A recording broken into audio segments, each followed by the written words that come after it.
All right, now it's hitting me. It's hitting me.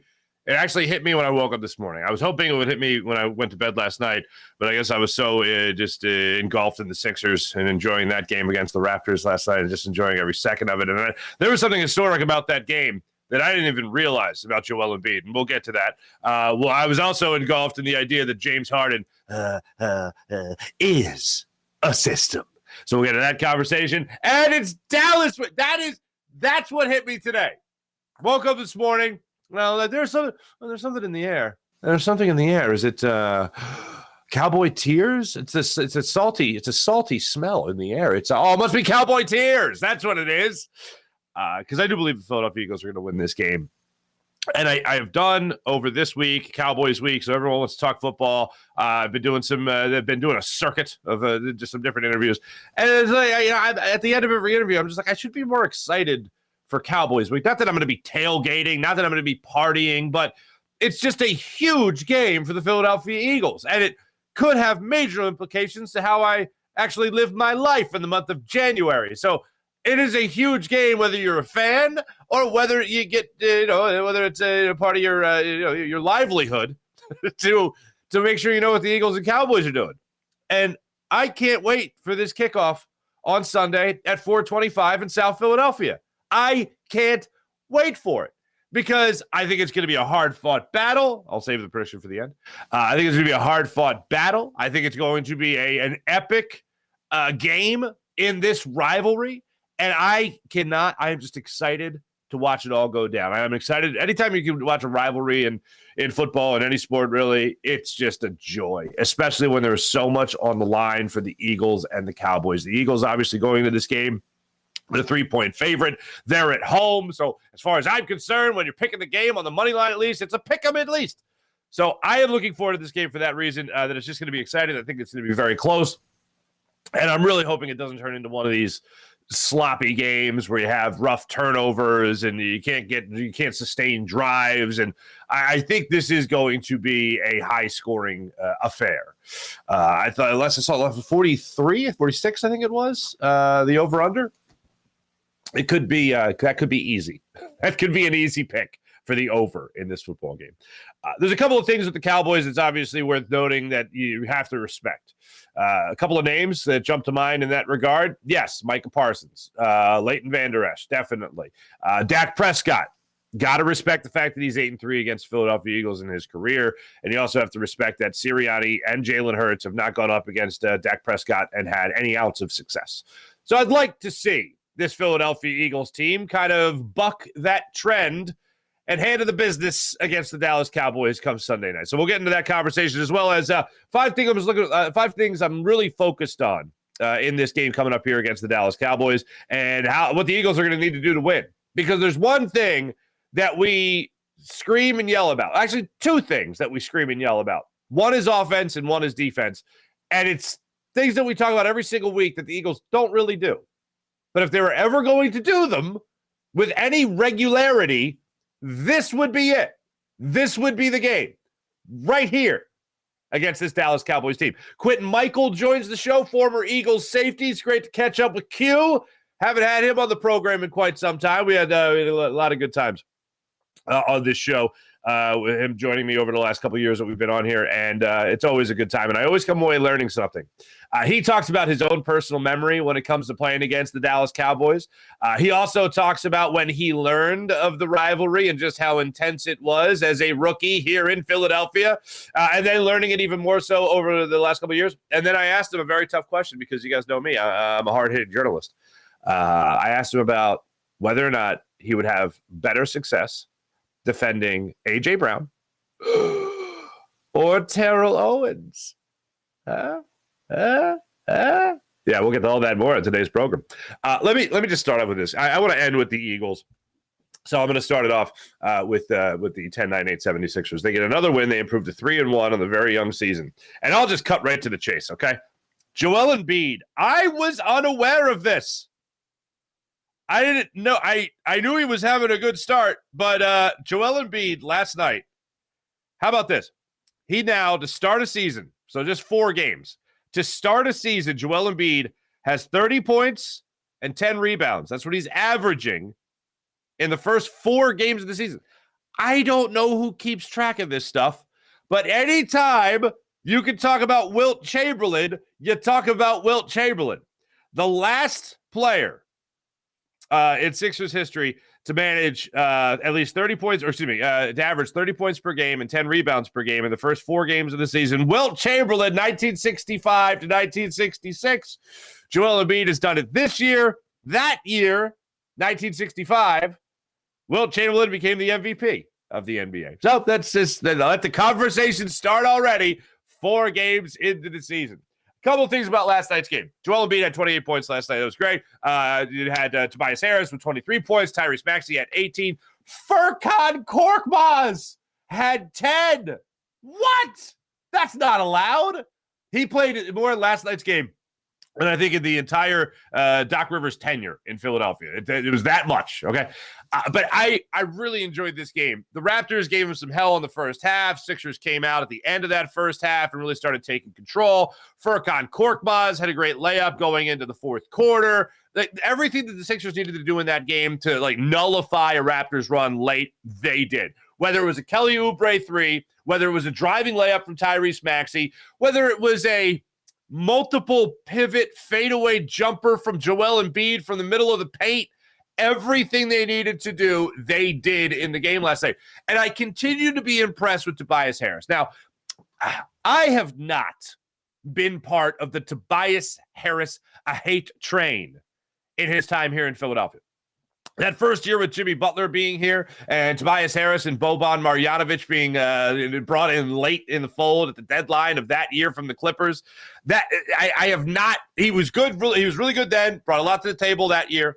But in the recent years, especially with James Harden, Tobias Harris, all I've done with Tobias Harris is talk about how he is overpaid and not worth his contract, not worth the max deal, should have kept Jimmy Butler, blah, blah, blah. It was a lot more complicated than just Jimmy Butler or Tobias Harris. But I think we all know that by now. But watching him over the years, I always felt like he was a much better player than the role he was in. His numbers were going to take a hit.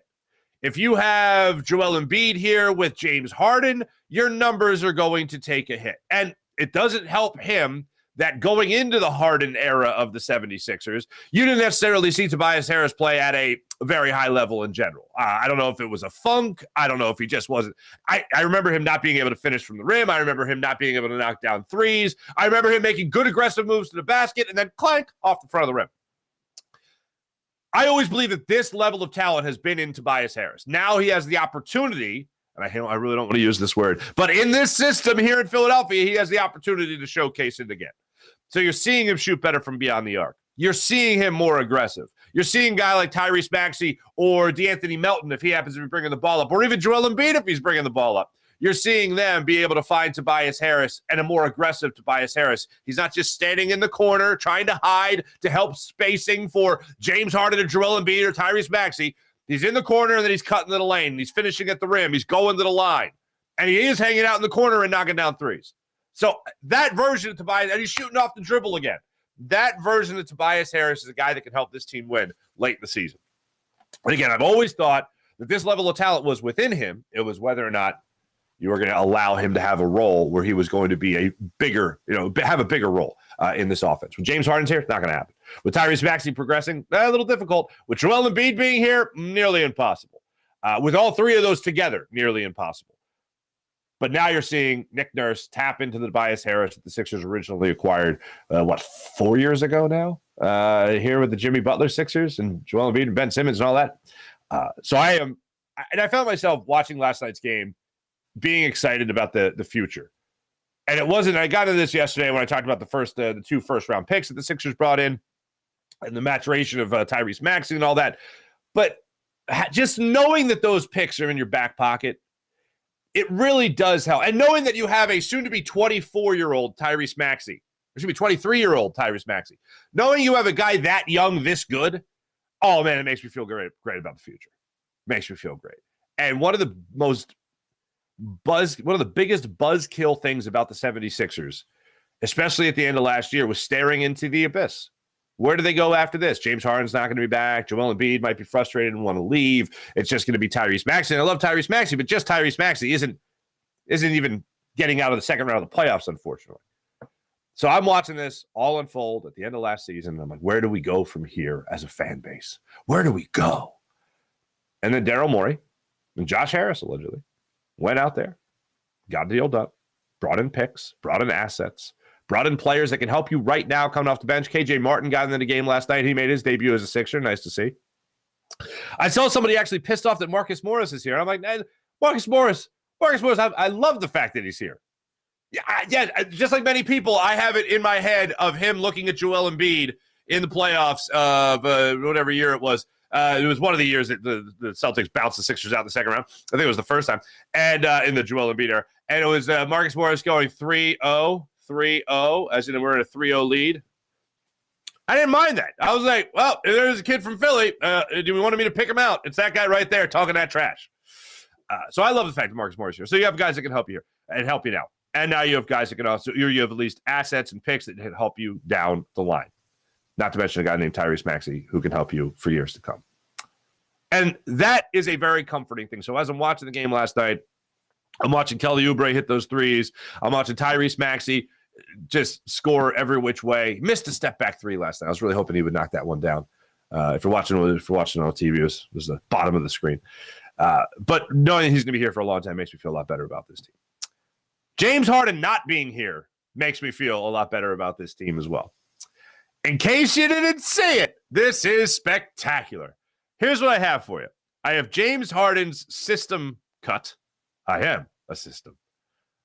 And I have the immediate reaction from Philadelphia native Kevin Nagandi, as well as Kendrick Perkins. He's reacting because they go from the press conference clips to Nagandi and Perkins on set at SportsCenter, and their reaction was very similar to, I think, how a lot of people reacted. All right. Without further ado, ladies and gentlemen, your boy, James Harden. I don't think when I'm in a leash, I'm not meant just shooting the basketball every time. I meant like I think the game and I'm a creator on the court. You know what I mean? So if I got a voice to where I can, hey coach, I see this, you know, what you think about this? Then it's like, oh, okay. Like somebody that trusts me, that believes in me, that understands me, that I'm just not I'm not a system player. I am a system. You know what I mean? So yeah. All right. Let me just establish something. I am not going to go down the road of James Harden sucks. I'm not going to go the way of, he is a vacuum. Not going to do that at all. Led the league in assists last year. Had a great year last year with the 76ers. Had a couple 40-point games in the playoffs. All that's wonderful. All that's beautiful. All that's fantastic. However, the ball's on you, man. The ball's on you. First off, on a leash. Okay. All right. I would say the Sixers did one hell of a job conforming to you. All right. Not the other way around. And as far as being a system, dude, all they're talking about is a way that everybody gets involved. Everybody gets involved. So I heard this comment. It was Malika Andrews that posted it. I didn't watch it live in the press conference. I watched it later. And then I went back and I saw this cut from that cut right there from Malika Andrews. She isolated it beautifully. And I gave a epic eye roll. And then I was relieved. It's not our problem anymore. And the Clippers, I don't see them having a lot of success. Do you? I don't see this as, wow, the Clippers, they became the juggernaut, not just in the West, but in the entire NBA. No, not particularly. Not particularly. Yeah, it's an old team, and I'm pretty sure they're going to devour themselves. I'm pretty sure they're going to devour themselves. They're going to suck themselves into a vacuum is what's going to happen. And I am thrilled, absolutely thrilled that James Harden's no longer here. Joel Embiid and the team didn't really talk about it as a distraction, and credit to them. They all love James Harden, so they're not going to give him the negative connotation of a distraction. But I think they're all excited that it's not a story anymore. After this, they can just move on from. They've already moved on from it, but now we get to hear something like this, and we get the point and laugh that it's not our problem anymore. Especially when your team right now is 3-1, and the future's looking pretty bright as of right now. Not that they're going to beat the Bucks. Always have to throw in this caveat. Not that they're going to go on and beat the Celtics. Not just yet. But now they at least have the capital to do so. Get tired of using the word assets. And then finally, after the press conference, oh my goodness gracious, Kevin Nagandi couldn't keep it together. Kendrick Perkins is asking for prayers here for a certain someone. Here is the immediate reaction after the James Harden press conference. NBA champ Kendrick Perkins joins us now. He's a system. Your thoughts, Kendrick? Well, one, let's say a prayer for Ty Lue. We all know Kevin's from here. We all know Kevin Nagandi's from here. Kendrick Perkins, obviously NBA vet. You know the deal. Knowing that he was reacting in a very similar way, the way we were all reacting, and he's a real pro, just makes you know how ludicrous it all is with James Harden. All right, enough of that. Ladies and gentlemen, let's get into your Philadelphia Eagles. Oh, by the way, the Sixers did win last night, and 3-1, or the 3-1 on the season. Everything's beautiful. Let's talk a little football before we get into our conversation with Quintin Mikell coming up in a minute. Let me tell you right now about the amazing Philadelphia Eagles. The Philadelphia Eagles, 7-1, facing a 5-2 team.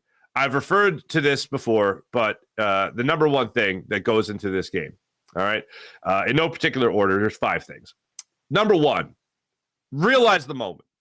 I don't have a concern really with this team, but you never know. They're only human. They did lose to the Jets, okay? This is a huge game for the Eagles. You could argue that it's an even bigger game for the Dallas Cowboys because they're the ones trying to play catch-up. So time can run out on them before it runs out on the Eagles. But the Eagles have the gauntlet in front of them. The toughest schedule in the NFL over the next 6 games. Then they also take their bye after this. This is the way it plays out for the Eagles. Once again, Eagles right now at 7-1. Cowboys at 5-2. Eagles go on and take on this Dallas team and lose. They go into the bye at 7-2. Cowboys improve to 6-2.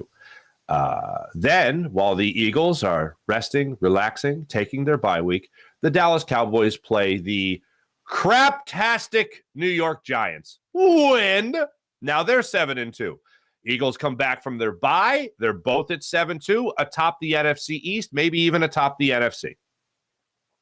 The Eagles then, unfortunately, have to face a team called the Kansas City Chiefs. While the Dallas Cowboys have to go and face the Carolina Panthers. All of a sudden, the Cowboys are 8-2, and the Eagles are 7-3.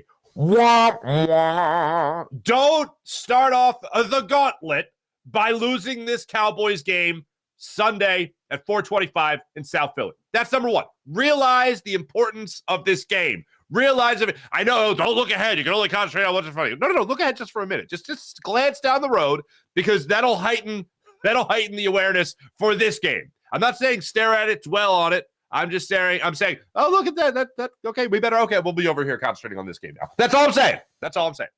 The second thing I'm going to be looking at here is Jalen Hurts versus DaRon Bland. I've said this many times before. DaRon Bland is tied for the Cowboys lead in touchdowns. In case you don't follow football that closely, in case you don't know who DaRon Bland is, he's not a running back. He's not a wide receiver. He's not even a tight end. He's certainly not a quarterback. You know what he is? A corner back. He is a defensive back. He is a defensive player, and he is tied for the team lead in touchdowns. He's got 4 interceptions. He's taken 3 of them to the house. He is enjoying one hell of a year. The second-year corner is enjoying one hell of a season. Jalen Hurts, the interceptions have been a little worrisome this year. I know not all are his fault. They're not always just the quarterback's fault, but it's been an issue this year. He's got to be aware of where he is all the time. DaRon Bland always has to be located. And before Jalen Hurts lets it rip, he's always got to be aware. The man lurks. He's a ball hawk. And I'll just play spoiler here for a second. One of the things Quintin Mikell got into in our conversation is DeRon Bland is about to get got. Jalen Hurts, hopefully Brian Johnson, have something special for him where he wants to be caught cheating. He wants to get caught gambling. Throw a couple of double moves on him, maybe a pump fake or two from Jalen Hurts, and all of a sudden DeRon Bland gets pantsed in South Philadelphia. I'm going to go ahead and root for that to be the case. I'm going to go ahead and assume that the Eagles aren't the first people to think of this, and other people have tried it, and DeRon Bland has still gotten you. I'm going to hope that that's not the case today. But I do like the idea of the Eagles messing with him a little bit and trying to catch him gambling and losing on certain routes. Also, the fact that you got the hottest wide receiver in football, beautiful.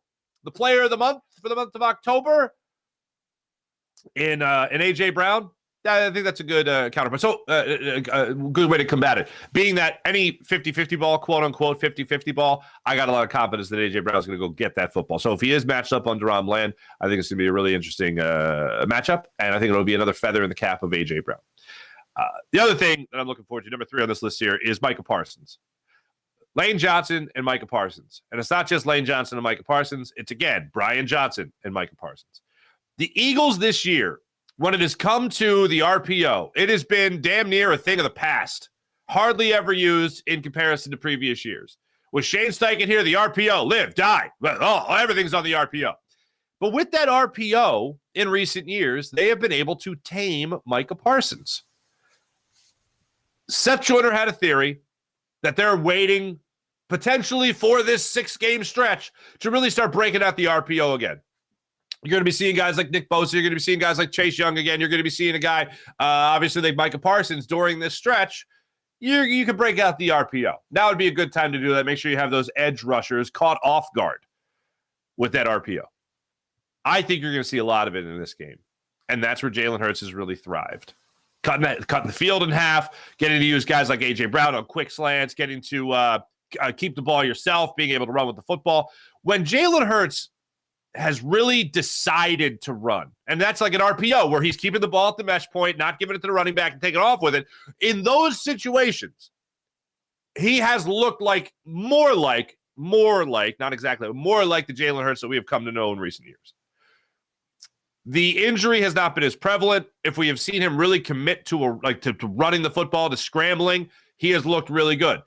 It's the other times where he's forced into it where he appears to be a little bit more hesitant, if that makes sense to you. That's how it's come off to me. So in RPO situations, he's more expecting and committing to making that run and getting those first downs and getting those extra yards during those times. Still got to be smart with it.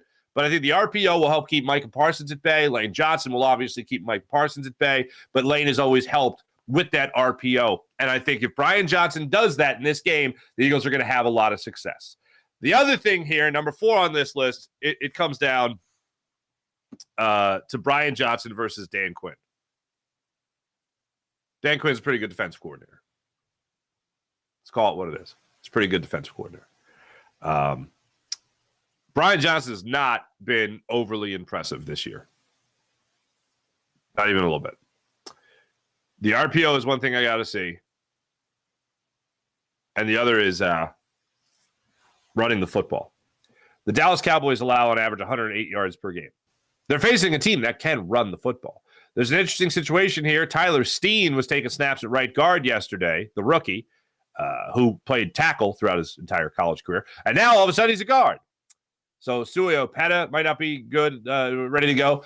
Cam Jurgens might not be ready to go. He had his jersey on yesterday, the 21-day practice window he was activated off of, still not technically off IR. But when I see Tyler Steen out there, I hope that's just in case of emergency. Tyler Steen will be ready to go and hit some reps. I hope Cam Jurgens is playing. I don't know if he's playing, but I'd like to see Cam Jurgens go out there and play. But as of right now, it could be Opeta. It could be Tyler Steen making his first NFL start. Or it could be all is right with the world and Cam Jurgens is back and ready to play. Either way, you gotta run the football in this game. You gotta run the football in this game. DeAndre Swift is one hell of a running back. I hate the idea that the Eagles haven't really given him the opportunity to break plays open. You've seen him do it before with the healthy offensive line. Most offensive linemen that I have talked to, most offensive linemen that I've even just heard from, they want to run the football. They want to have a hit and then be done. They don't want to have to hold a pass block for 3 or 4 seconds. They want to just thud and done, as it's been described to me. Thud and done, man, is the way to go. It's better for me. So if you have a young guy like Tyler Steen or Opeda, or, Cam Jurgens is even fresh off the IR, well, then maybe just run block a little bit. Thud and done. Don't make them strain. Don't make them stress. Just thud and done. Sounds a lot easier. It is a lot easier. I want to see DeAndre Swift. I want to see DeAndre Swift. I want to see Boston Scott. And I want to see Kenny Gainwell. Kenny Gainwell not fumble the football, but I want to see these guys get their touches. And not just their touches, their carries in this game. And Brian Johnson's got to commit to it. Because if you are facing a defense that is one of the best teams in the league and taking the football away, which the Dallas Cowboys are, interceptions most notably, then you got to make sure that you're protecting the football on the ground. And I think DeAndre Swift can do that. I don't have a lot of confidence in Kenny Gainwell doing it. And I have confidence in Boston Scott being able to do it. So I'd like to see Brian Johnson run the football. If I'm doing anything a little bit more out of the ordinary than I've done this season, it's the RPO and it's running the football. After that, the last thing I'm looking at in this list, slot corner. CeeDee Lamb is going to be lined up in the slot all the live long day. Sunday at 4:25 and on. Eli Ricks, Sidney Brown, James Bradbury. How are the Eagles going to defend against CeeDee Lamb? That's one of the big things I'm going to be looking at in this game. I think you're going to see a combination. I don't think you're going to see necessarily James Bradbury moved in the slot for the entire game. I don't think it's going to be all Eli. I don't think it's going to be all Sidney on CeeDee Lamb. I think you're going to do the thing that you do when you don't have a real good option, which is throw in a bunch of looks. We're going to give CeeDee Lamb a bunch of looks and try to confuse him. Yes, I'd love to see that happen. Never know what's coming next. Okay, that's fine. I mentioned earlier there's 2 things that the Eagles don't do normally. The RPO we've seen enough of. We'll still consider it somewhat normal. Maybe not this year. But there's 2 things that the Eagles don't do that I'd like to see them do. 1, run the football enough. I'd like to see them run the football. With running backs, that is. 2, press coverage. Sidney Brown is about contact. Sidney Brown, not ready as far as I'm concerned as a nickel corner in coverage, but if you're asking somebody to jam a wide receiver at the line of scrimmage, Sidney Brown's not afraid to get after it. He's not afraid to be physical. And I like the idea of Sidney Brown trying to jam CeeDee Lamb at the line of scrimmage if that allows Jalen Carter to break through the middle of the line. If that allows Josh Sweat to break off the edge and be able to get in the backfield and get after Dak Prescott. If that allows Hassan Reddick, who, by the way, 6.5 sacks, all coming in the month of October. Not a bad month of October there for Hassan Reddick. If press coverage allows you to get after Dak Prescott and potentially force him into mistakes, which you can do, which we all know you can do, well, then the Eagles are going to have a lot of success in this game. The thing that's amazing to me is if you look back over the Dallas Cowboy losses, those are all losses that happened with Dak Prescott turning the football over. The 3 interceptions he had against the San Francisco 49ers, the pick he threw against the Cardinals. Both those games were on the road, and both those games Dak Prescott had his head spinning. The defense had his head spinning. If Jonathan Gannon can do that to Dak Prescott, I sure as hell hope Sean Desai can do that to Dak Prescott. So I love the idea of that opportunity being out there for Sean Desai to shut Dak Prescott and this offense down even more. Tony Pollard hasn't had a great year so far to this point, running the football for the... Again, a cornerback has more touchdowns than Tony Pollard this year. CeeDee Lamb and Deron Bland each have 3 touchdowns this season. The next, let's see, Tony Pollard has 2. I think Jake Ferguson, their tight end, has 2. Brandon Cooks has 2. Leighton Vander Esch has 1. What the hell? It's pretty remarkable. 4 defensive touchdowns this year. A bevy of field goals, by the way. A special teams return for a touchdown. That offense has gotten a lot of help. They're not as good as the, 28 points per game they score? Not that good. So those are the things I'm going to be looking at in this game. Eli Ricks, Sidney Brown, James Bradbury versus CeeDee Lamb, Jalen Hurts under Ron Bland, Eagles offensive line versus Micah Parsons, most notably Lane Johnson, and also Brian Johnson running the football, and then Brian Johnson versus Dan Quinn. Run the ball, use that RPO, little jam coverage. That's what I'm looking forward to seeing in the not too distant future.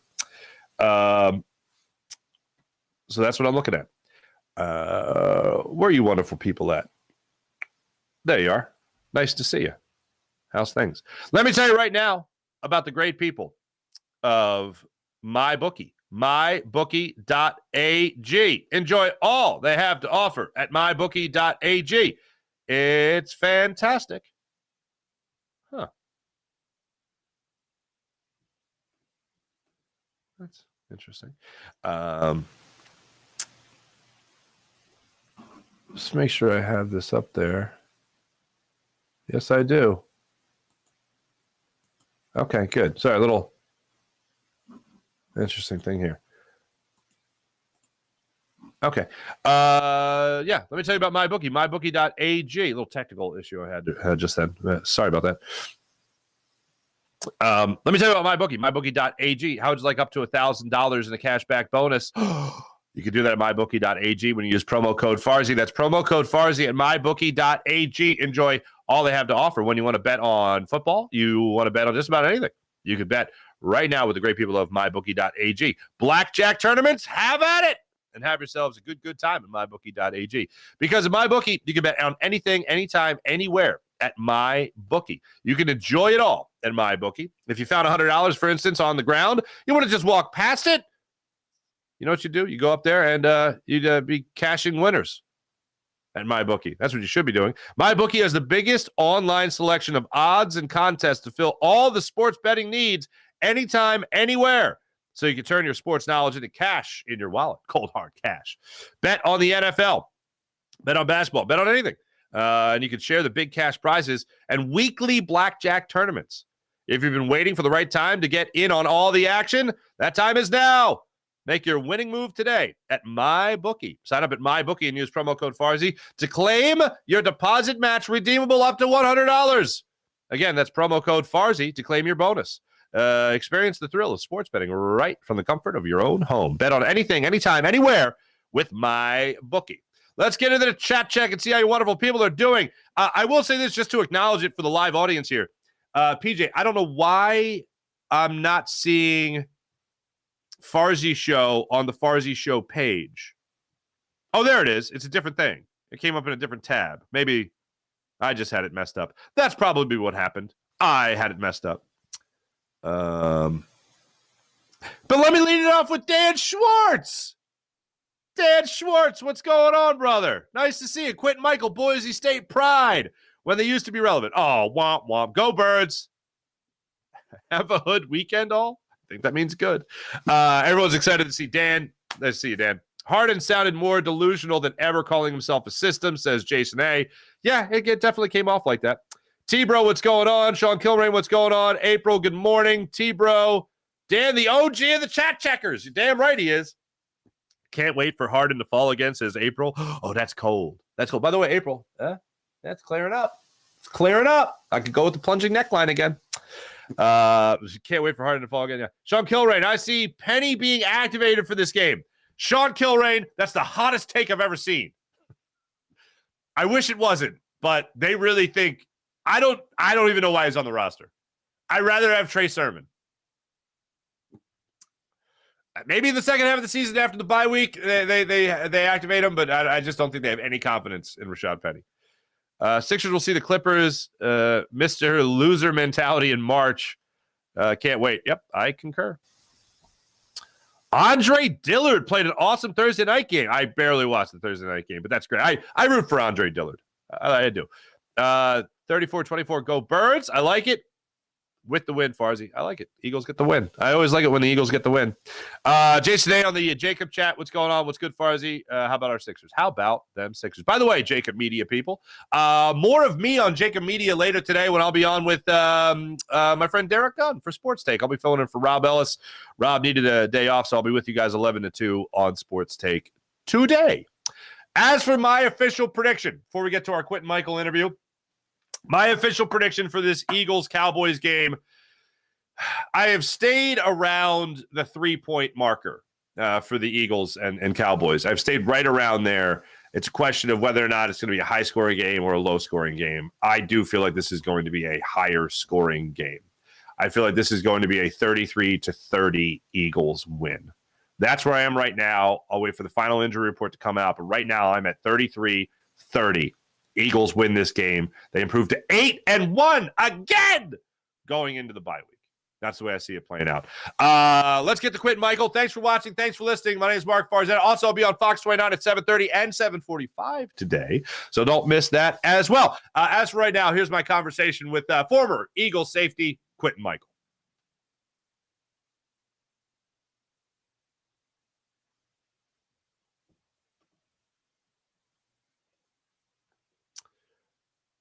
I hope.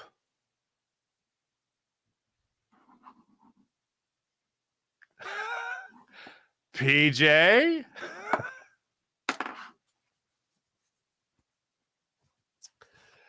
You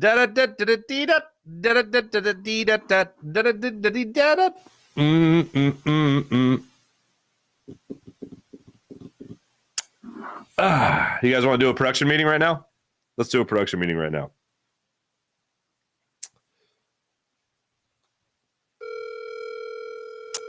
Here we go. Let's see if we can get him.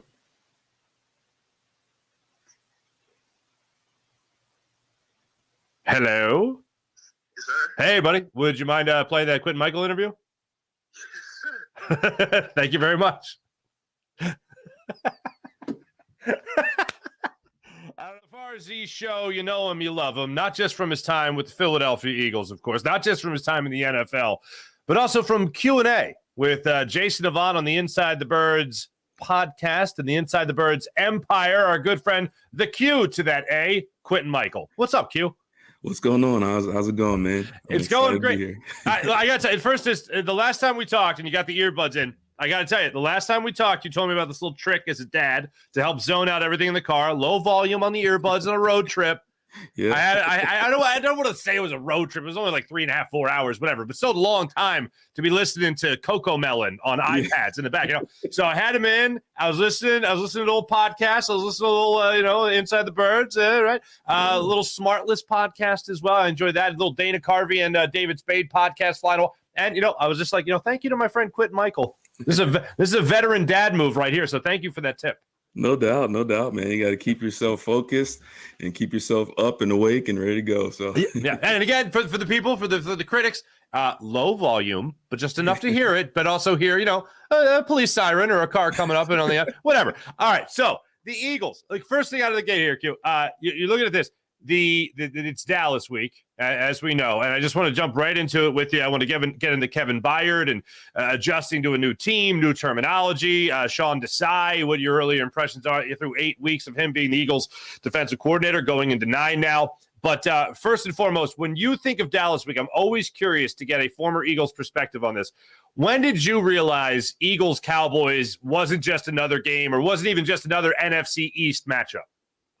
Gosh, man, really early on. I mean, my rookie year was the opening of the link, so that was kind of my first experience. And so from that first game, we played the Buccaneers. From that first game, I was like, okay, this is legit, man. You got Rocky up there, you got Sylvester Stallone flexing before the kickoff. You got, and then we ended up. I can't remember the exact week, but we ended up in the Dallas week, and it was like, whoa, it felt like everything. It just felt like the stakes, and no matter what, and then that was across the board, no matter how good we were doing, no matter how bad we were doing, it was like this game against the Cowboys, the stakes were always high. It was always high, and I started to learn a little bit more as I became a more of a veteran player. But early on, I was like, man, this is crazy. These people are nuts right now. But now I get it, man. It's serious, and even now, I've been talking trash to all the Cowboy fans out here. And I've been doing it for months, but now it's time to go, so I'm excited. Now, when you say out here, you are back in the great state of Idaho, and you are coaching high school football. Is that what's going down? Yeah. I'm coaching Rocky Mountain High School. We're currently in the playoffs. We're doing well, and I've got a tough test. We playing up in Coeur d'Alene this weekend or tomorrow night, and I'm excited for it. And yeah, we'll see how it goes. Do you have any aspirations to coach in the NFL? I might one day. I gotta, my wife and my family has to be on board with that because the coaching lifestyle is rough, man. Those guys are sleeping in the office, traveling, and all that. So, the good thing is my youngest they're getting pretty old, so they're getting to the point now where it's like, all right, Dad, you can get out the house now. You've done your time. We wanted you around, and now we're like, man, you go back out. That's crazy, man. Good for you. Good for your team. Congratulations.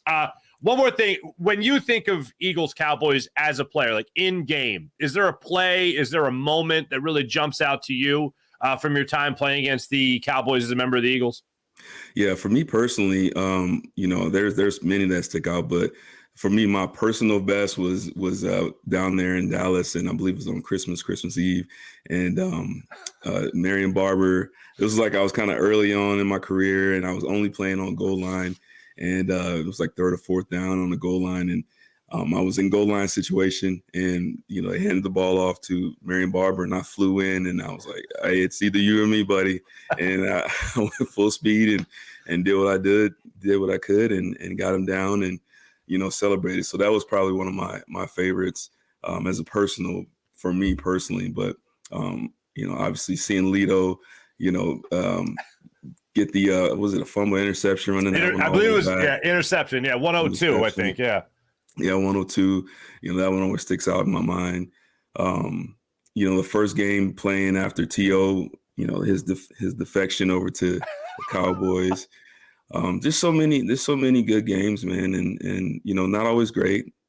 The Tony Romo years, we were kind of up and down against those teams, and battling Jason Witten, and there were so many great players on that team, man, and I don't think they get enough credit for how good they were and how good we played against them. So a lot of great memories from those times. That's awesome, man.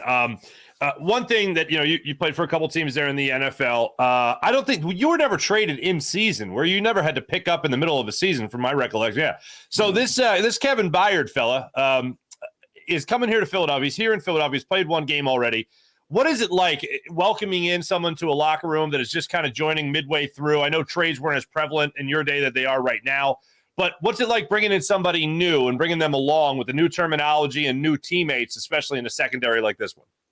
Yeah, it's never as smooth as many people think. I mean, there's so many other things, so many other components that come with being traded. I mean, off the field stuff, family and moving and finding houses and stuff. So that part's always kind of stressful. But then, when you get into a locker room, there's certain locker rooms that are very good at assimilating other guys into their locker room. And I think this Eagles locker room is very good at that.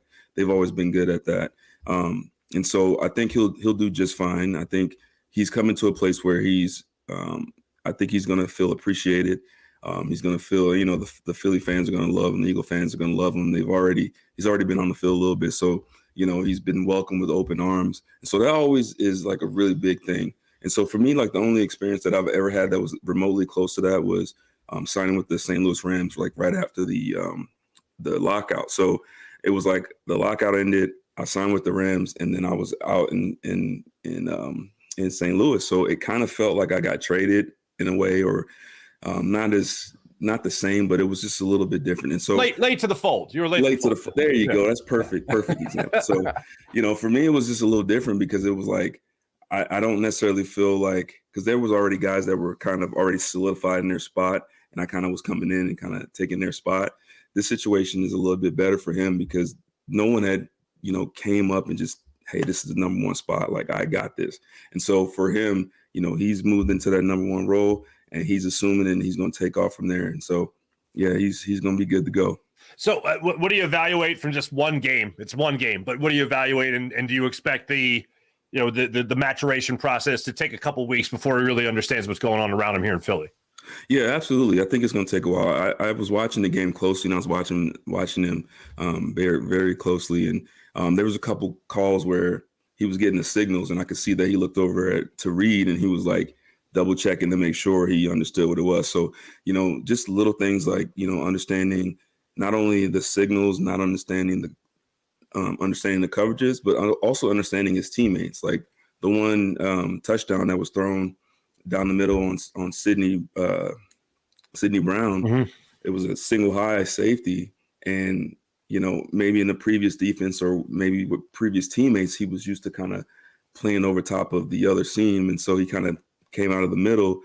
And so like little things like that, like understanding you with some younger players that may or may not play or understand things the same way as you do, I think that's going to come. So I would give it probably like 2 or 3 weeks, and I think he'll be back to where we're used to seeing him when he was with the Titans. Fair enough. Sean Desai was a guy you and I have talked about quite a bit in the offseason. We didn't really know what to expect from Sean Desai. We didn't hear from him until his first press conference with the Eagles. Impressed, disappointed? What are the impressions through 8 games so far as the Eagles defensive coordinator is Sean Desai? Yeah, I'm very impressed with him. To me, the biggest thing that I really love about him is his halftime adjustments. I mean, the first, you can always tell a good defensive coach when a team is doing something the first half and the second half it ends. And so I've been seeing that like every game. It's like, okay, the first half is always kind of up and down, good plays, bad plays. They always stop the run. A team might get, a couple first downs, or they might make some plays in the first half. But then the second half is like whatever they were doing in the first half is done. Like they're not doing it anymore. And so to me, that's a testament of a good defensive coordinator, because he's great at making adjustments. Now I do think that there's some things in the secondary wise, and some of it's the player, the secondary guys being young. Some of it's the linebacker core being young and injuries and stuff. But there's some mistakes that we keep repeating coverage wise. And a lot of times it happens when teams get into the bunch sets, like really tight receiver sets, stack sets, and we're having some issues with that. And so that right there, I think that's the only thing that I think we need to get better at across the board, is understanding where in the secondary where we're supposed to be at when these teams condense their formations. But other than that, man, they're great stopping the run. They're great at making halftime adjustments. I think he's doing a phenomenal job. He's actually blitzing more than I thought he would ever blitz. So, I'm loving it. I love his game right now. I love the way he's doing it. So let's keep going. Yeah, I'm with you. The game that really sticks out to me as far as halftime adjustments is the Rams game, where you have a guy like Cooper Kupp going out there. I think it was 95 yards on 6 catches, and then in the second half, 2 catches for like 20 yards. And it's like, what the heck did they do different? Because they completely shut that down in the Rams game. Oh yeah, absolutely. And I was actually at that game, and it was crazy. First thing first, I seeing Cooper Kupp in person, that guy's phenomenal. I mean, I never imagined he was that fast and that intelligent. But just seeing that game and the way they adjusted, and the way even this last game against the Commanders, the second half, all I saw was sweat, just up and under, just getting in Howell's face and getting him off his spot, making him uncomfortable. And so just little small adjustments that make a huge difference in the game is what I see from him. And it's been awesome. Where are you on press coverage with your corners? Where are you on press coverage with the defensive backs? Because I do a show every week with Seth Joyner. And Seth Joyner, Mr. Aggressive, as you look, you already know what I'm saying. Oh, yeah. And I agree to an extent. But if you're trying to get timing down, and you have a guy like Dak Prescott trying to get on the timing with CeeDee Lamb in a game like this, I wouldn't mind seeing some press coverage in this particular game. Where do you stand on that? Would you like to see more of it from this defense? Would you like to see more of it, at least in this game against the Cowboys? Where do you stand on that? Oh, I agree. I absolutely would love to see more press coverage. Not even just press, just collisions. Like even the linebackers. Like if you're in a zone drop, a hook curl zone drop, and a receiver's running through your area, get your hands on him. Like get him off his spot. Like all that stuff really matters in the timing for the quarterbacks. And what that does is it gives your defensive lineman that little split second that they need to get to the quarterback and get a sack. So I'm a big fan of press. Now, obviously, when you press, you don't get as many turnovers. So that's kind of the trade-off. But you get more sacks, you get more sack fumbles. So it's tough to get a corner. Don't want to be pressing all the time because, it's like I played with Asante. He was one of the best press corners you'll ever see. But he wanted to play off, and he lived up to it by getting interceptions. So, and I think especially with this secondary, like a guy like James Bradbury, who played most of his career in press coverage, I think it's better for him with his long arms, his long body. He doesn't have quite the over top speed that he used to have. So I think he's a person that's a perfect candidate for playing press and getting his hands on receivers, slowing them down, and giving that those young safeties, one young safety, the ability to be able to play over top now. And then, some overthrows, man. I'm a safety. Like, let's get some press, get some overthrows so we can get some easy picks for the safety so we can, Yeah, right. Maybe you get on the cover of Madden. You know what I'm saying? Maybe you get the magazine covers and social media posts and whatnots. Anyway, exactly. All right. So how do you? I mean, look, what's amazing to me. Speaking of the beauty shots, right? Speaking of the corners and the defensive backs and the safeties looking good, Deron Bland is tied for the team lead in touchdowns. Like, think about that for a second. Like, I can't get over that stat. It's him and CeeDee Lamb. They both have 3 touchdowns. Tony Pollard has 2. Their tight end Jake Ferguson, I think, has 2. To have a corner be the team lead in touchdowns scored is astonishing to me. Yeah. I mean, they've helped out the offense, is what I'm saying. They've helped out the offense. And I think I've seen a lot of those pick sixes. He just hasn't had an opportunity to get beat yet. Like, I think it's the same thing with Trayvon. Like, they play with their eyes in the backfield so much that they're going to get those plays every now and then. It's coming where he's going to get sixed up a few times. He's going to get double moved a few times. He's going to get, some stuff happening to him that's going to make him slow down. Because you can't go an entire season just playing with their eyes in the backfield as a corner and jumping routes and not think anything's going to happen. So, I think he's doing a great job. I mean, obviously, I didn't even know he had that many pick sixes, but 3 touchdowns. It ain't going to happen Sunday. I'm here for it. All right, a couple more things for you. When it comes to this Eagles defense, what do you want to see? We talked about press coverage. Do you want to see that against this team, against the Cowboys? And if not, or if so, or if not, what else do you want to see? Yeah, I would definitely want to see a little more press coverage, or even just getting your hands on the receivers a little bit more. This Dallas team, they're going to put CeeDee Lamb in the slot a lot. They did it the last year we played them, and it kind of costed us a little bit. So that's going to be the safeties. That's going to be linebackers. That's going to be, your opportunity to, slow him down, get your hands on him, disrupt the timing, whatever it takes. So I want to see a little bit of that from the linebackers. I want to see our linebackers being able to drop into the passing zones a little bit better too. I mean, I feel like sometimes they're so quick to fly out of there and get to their drops that they're not really understanding what the offense is trying to do. So I guess cerebrally, I'd like to see a little bit more maturation from that linebacker core to understand what the offense is really trying to do, where they're trying to attack, and what their main focus is on a certain place. So those 2 things, and I definitely want to see a pick by Bayer, man. I want to see him pick one off and run it back to the house. I want to see him dancing.